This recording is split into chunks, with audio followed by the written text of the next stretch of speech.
بسم اللہ الرحمن الرحیم۔ دجال کے فتنے سے ہر دور میں ہر نبی نے اپنی امت کو ڈرایا ہے۔ اسی طرح جب صحابہ کرام رضی اللہ تعالیٰ عنہ کو نبی اکرم صلی اللہ علیہ وآلہ وسلم اس کے بارے میں بتاتے تو وہ یوں خوف زدہ ہو جاتے جیسے دجال کسی جھنڈ کے پیچھے کھڑا ہے اور ابھی نکل کر آ جائے گا۔ دجال کا فتنہ آخر کیا ہے؟ وہ کوئی انسان ہے یا کوئی اور مخلوق؟ اور آخر ہمیں اس سے ڈرنے اور خوف زدہ ہونے کی اتنی کیا ضرورت ہے؟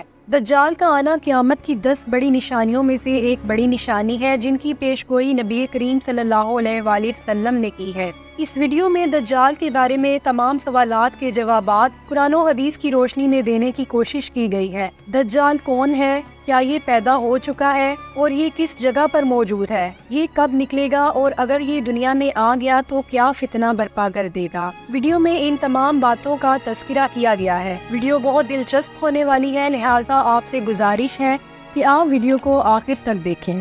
قیامت کی 10 بڑی نشانیوں میں سے سب سے پہلی نشانی دجال کا ظہور ہے۔ دجال ایک یہودی کے گھر پیدا ہوگا اور اس کی پیروی کرنے والے بھی سب یہودی ہوں گے۔ دجال کا فتنہ بہت بڑا ہے، اس کے فتنے سے ہر نبی نے اپنی امتوں کو ڈرایا ہے۔ رسول اللہ صلی اللہ علیہ وآلہ وسلم نے فرمایا کہ آدم علیہ السلام سے لے کر قیامت تک اللہ کی مخلوق میں سے دجال سے بڑا اور کوئی فتنہ نہ ہوگا۔ حضرت عائشہ رضی اللہ تعالیٰ عنہ فرماتی ہے کہ رسول اللہ صلی اللہ علیہ وآلہ وسلم تشریف لائے اور میں رو رہی تھی۔ آپ صلی اللہ علیہ وآلہ وسلم نے دریافت فرمایا کیوں رو رہی ہو؟ میں نے عرض کیا یا رسول اللہ صلی اللہ علیہ وآلہ وسلم دجال یاد آ گیا ہے، اس وجہ سے رو رہی ہوں۔ آپ صلی اللہ علیہ وآلہ وسلم نے ارشاد فرمایا اگر دجال میری موجودگی میں نکلا تو تم سب کی طرف سے میں اس کے لیے کافی ہوں، لیکن اگر وہ میرے بعد نکلا تو یاد رکھنا تمہارا رب کانا نہیں ہے۔ نبی کریم صلی اللہ علیہ وآلہ وسلم نے یہ بات اس لیے فرمائی کیونکہ دجال جب آئے گا تو وہ خدا ہونے کا دعویٰ کرے گا، حالانکہ وہ ایک آنکھ سے کانا ہوگا۔ قرب قیامت جب مسلمان روم یعنی قسطنطنیہ فتح کر چکے ہوں گے جو کہ استنبول کا پرانا نام ہے، تو قرب قیامت میں دجال کو نکلنے کی اجازت ملے گی۔ جب دجال آئے گا تو اس کے پاس کچھ ایسی چیزیں اور شیطانی طاقتیں ہوں گی جس کی وجہ سے وہ لوگوں کو گمراہ کر پائے گا۔ حدیث نبوی صلی اللہ علیہ وآلہ وسلم کے مطابق زمین کے خزانے دجال کے ساتھ ایسے چلیں گے جیسے شہد کی مکھیاں اپنی ملکہ کے پیچھے چلتی ہیں۔ دجال اصفہان کے ایک ایسے علاقے سے نکلے گا جسے یہودیہ کہا جاتا ہے۔ اس علاقے کے رہنے والے 70,000 یہودی اس کے چیلے ہوں گے اور سنہرے رنگ کی چادریں لیے ہوں گے، وہ سب اس کی فوج میں شامل ہوں گے۔ پہلے تو یہ ایک ظالم بادشاہ کی صورت میں ظاہر ہوگا، پھر نبوت کا دعویٰ کرے گا۔ جب اس کے پیروکار بڑھ جائیں گے تو پھر یہ خدا ہونے کا دعویٰ بھی کر بیٹھے گا۔ جاہل، کافر، یہودی اور کمزور ایمان والے مسلمان بھی اس کی اتباع کریں گے، البتہ وہ لوگ جنہیں اللہ تعالیٰ نے ہدایت سے نوازا ہوگا وہ اس کی مخالفت کریں گے اور اس کو دھتکار دیں گے۔ اس کی دونوں آنکھوں کے درمیان لفظ کاف فا را تحریر ہوگا یعنی کافر۔ اس کے علاوہ اس کی ایک آنکھ کانی ہوگی اور یہ انتہائی نفرت انگیز منظر ہوگا، اس کی ایک آنکھ ابری ہوئی ہوگی۔ دجال جو بھی کچھ کمالات دکھائے گا وہ حقیقی طور پر اللہ تعالیٰ کی طرف سے دجال کو دیے گئے ہوں گے تاکہ وہ اپنے بندوں کا امتحان لے۔ چنانچہ بہت سے لوگ اس کی وجہ سے گمراہ ہو جائیں گے اور مومنوں کا ایمان پہلے سے بھی زیادہ ہو جائے گا۔ الغرض دجال بہت سی شوفتہ بازیاں دکھائے گا جن کا ذکر احادیث نبوی صلی اللہ علیہ وآلہ وسلم میں کیا گیا ہے۔ رسول اللہ صلی اللہ علیہ وآلہ وسلم نے فرمایا جو شخص دجال کی خبر سنے وہ اس کے سامنے آنے سے گریز کرے۔ اللہ کی قسم جب کوئی آدمی اس کے پاس آئے گا تو یہی سمجھے گا کہ وہ مومن ہے۔ جو شبے کی چیزیں وہ دے کر بھیجا گیا ہے انہیں دیکھ کر وہ اس کی پیروی کرنے لگے گا۔ بعض لوگ دجال کو انسان نہیں مانتے بلکہ اسے دجالی سسٹم یا امریکہ جیسے کسی ملک کی حکومت مانتے ہیں جو ساری دنیا کو کنٹرول کر لے گی، لیکن یہ احادیث کے برخلاف ہے۔ احادیث نبوی صلی اللہ علیہ وآلہ وسلم میں واضح طور پر دجال کا حلیہ بتایا گیا ہے جن سے یہ پتہ چلتا ہے کہ وہ ایک انسان ہے اور ایک جزیرے میں قید ہے اور قرب قیامت اس کا ظہور ہوگا۔ وہ خوب فتنہ پھیلائے گا اور پھر حضرت عیسیٰ علیہ السلام اس کا قتل کریں گے۔ چنانچہ ایک حدیث میں ارشاد ہے کہ رسول اللہ صلی اللہ علیہ وآلہ وسلم نے ایک دفعہ خواب میں دیکھا کہ وہ کعبے کا طواف کر رہے ہیں کہ اس دوران انہیں دجال دکھایا گیا۔ آپ صلی اللہ علیہ وآلہ وسلم نے فرمایا کہ وہ بھاری بھرکم جسم، سرخ رنگت، گھنگریالے بال اور ایک آنکھ سے نابینا ہوگا۔ اس کی آنکھ لٹکے ہوئے انگور کے دانے جیسی ہے۔ اللہ تعالیٰ نے دجال کو بہت سی طاقتیں اور صلاحیتیں دی ہوں گی جو غیر معمولی ہوں گی اور عام انسانوں کو سمجھ میں نہیں آئیں گی، جن کی وجہ سے لوگوں کی عقل دنگ رہ جائے گی اور کمزور ایمان والے لوگ اس پر ایمان لے آئیں گے۔ یہی اس کا سب سے بڑا فتنہ ہوگا۔ دجال اپنے آپ کو سب سے پہلے نبی کہے گا، پھر خدائی کا دعویٰ کرے گا۔ اپنے پیدا کردہ زبردست شکوک و شبہات میں انسانیت کو پھانستا چلا جائے گا، پھر اپنے آپ کو دجال نہیں بلکہ خدا کہے گا۔ نبی اکرم صلی اللہ علیہ وآلہ وسلم نے فرمایا، اس کے پاس آگ اور پانی ہوں گے، جو آگ نظر آئے گی وہ ٹھنڈا پانی ہوگا اور جو پانی نظر آئے گا وہ آگ ہوگی۔ احادیث میں آتا ہے کہ اس کے پاس روٹیوں کا پہاڑ اور پانی کا دریا ہوگا، مطلب اس کا قبضہ تمام ضروریات زندگی مثلاً پانی، آگ اور خوراک پر ہوگا۔ اس کے پاس بے تحاشا دولت اور زمین کے خزانے ہوں گے۔ دجال کی دسترس تمام قدرتی وسائل پر ہوگی، مثلاً بارش، قحط سالی، خشک سالی وغیرہ۔ وہ زمین پر اس طرح تیزی سے چلے گا جیسے ہوا بادلوں کو اڑا لے جاتی ہے۔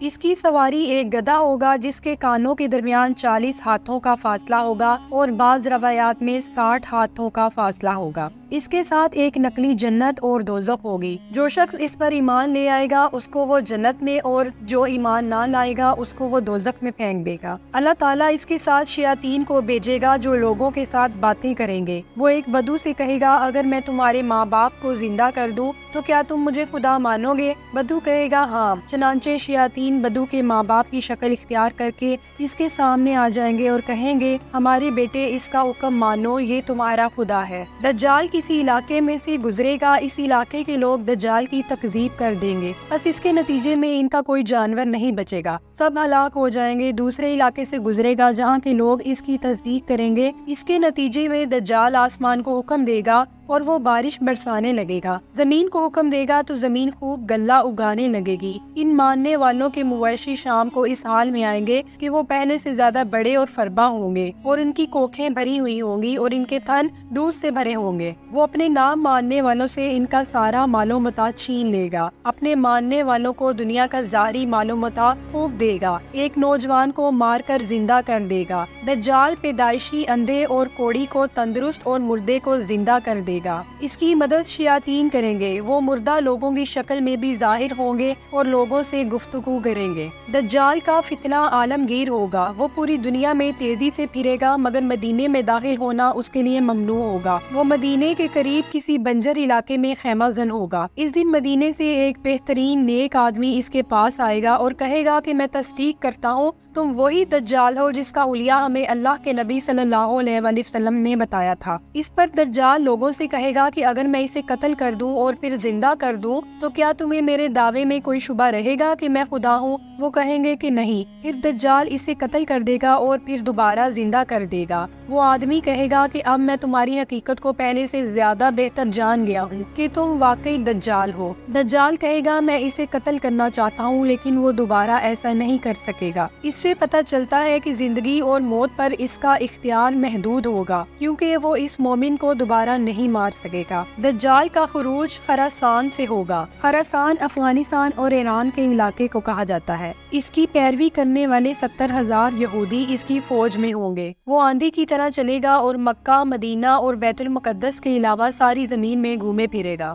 دجال مدینے میں جانے کے لیے احد پہاڑ کے پیچھے ڈیرا ڈالے گا مگر خدا کے فرشتے اسے مدینے میں داخل نہیں ہونے دیں گے۔ وہاں سے وہ ملک شام کا رخ کرے گا اور وہاں جا کر ہلاک ہوگا۔ حدیث نبوی صلی اللہ علیہ وآلہ وسلم کے مطابق مدینہ منورہ میں اس وقت 3 زلزلے آئیں گے اور مدینہ میں جتنے بھی منافق ہوں گے وہاں سے گھبرا کر باہر نکلیں گے اور دجال سے جا ملیں گے۔ جب دجال بیت المقدس کے قریب پہنچے گا تو اہل اسلام اس کے مقابلے میں نکلیں گے اور دجال کی فوج ان کا محاصرہ کر لے گی۔ مسلمان بیت المقدس میں محصور ہو جائیں گے اور اس محاصرے میں ان کو سخت مشکل پیش آئے گی۔ ایک دن صبح کے وقت آواز آئے گی کہ تمہارے پاس مدد آ پہنچی۔ عین اس وقت جب کہ نماز فجر کی اقامت ہو چکی ہوگی، حضرت عیسیٰ علیہ السلام بیت المقدس کے مشرقی مینار کے پاس نزول فرمائیں گے۔ ان کی تشریف آوری پر امام مہدی پیچھے ہٹ جائیں گے اور ان سے امامت کی درخواست کریں گے، مگر آپ امام مہدی کو حکم فرمائیں گے کہ نماز پڑھائیں، کیونکہ اس نماز کی اقامت آپ کے لیے ہوئی ہے۔ نماز سے فارغ ہو کر حضرت عیسیٰ علیہ السلام دروازہ کھولنے کا حکم دیں گے۔ آپ علیہ السلام کے ہاتھ میں اس وقت ایک چھوٹا سا نیزہ ہوگا۔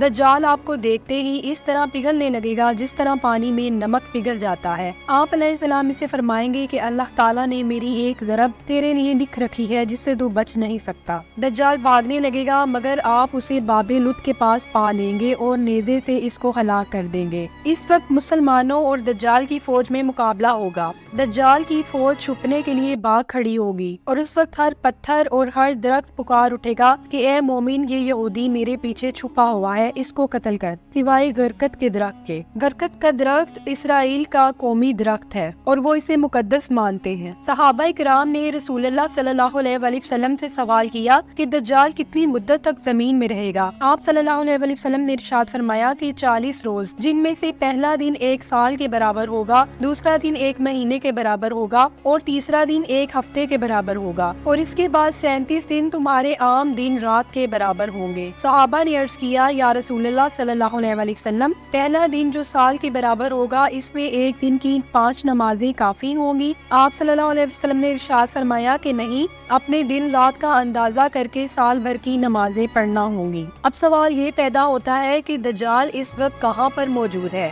حقیقی صورتحال تو اللہ تعالیٰ ہی جانتا ہے کہ وہ اس وقت کہاں ہے، لیکن اس زمن میں ایک صحیح حدیث موجود ہے جس میں ایک صحابی کی ملاقات دجال سے ہوئی۔ اس حدیث کی تفصیل یوں ہے: ایک مرتبہ گرمی کے دنوں میں نبی کریم صلی اللہ علیہ وآلہ وسلم نے ظہر کی نماز پڑھائی اور پھر جب فارغ ہو گئے تو آپ نے لوگوں سے فرمایا کہ اپنی جگہ بیٹھے رہو، کیونکہ میں تم لوگوں کو ایک بات بتانے والا ہوں۔ آپ صلی اللہ علیہ وآلہ وسلم نے فرمایا کہ تمیم داری جو پہلے عیسائی تھے وہ مسلمان ہو گئے اور انہوں نے مجھے آ کر ایک واقعہ سنایا۔ اس نے مجھے بتایا کہ ان کے عزیزوں کا ایک گروپ سمندر کے سفر پر روانہ ہوا، مگر طوفانی لہروں نے ان کی کشتی کو ایک نامعلوم جزیرے پر لا پھینکا، چنانچہ یہ کشتی کے قریب ہی اتر کر بیٹھ گئی۔ اچانک انہیں وہاں پر ایک خوفناک چیز نظر آئی جس کے آگے پیچھے بال ہی بال تھے، پتہ نہیں چل رہا تھا کہ وہ مرد ہے یا عورت۔ تو انہوں نے اس کو سلام کیا، اس نے سلام کا جواب دیا۔ انہوں نے پوچھا، کچھ بتاؤ کہ تم کون ہو؟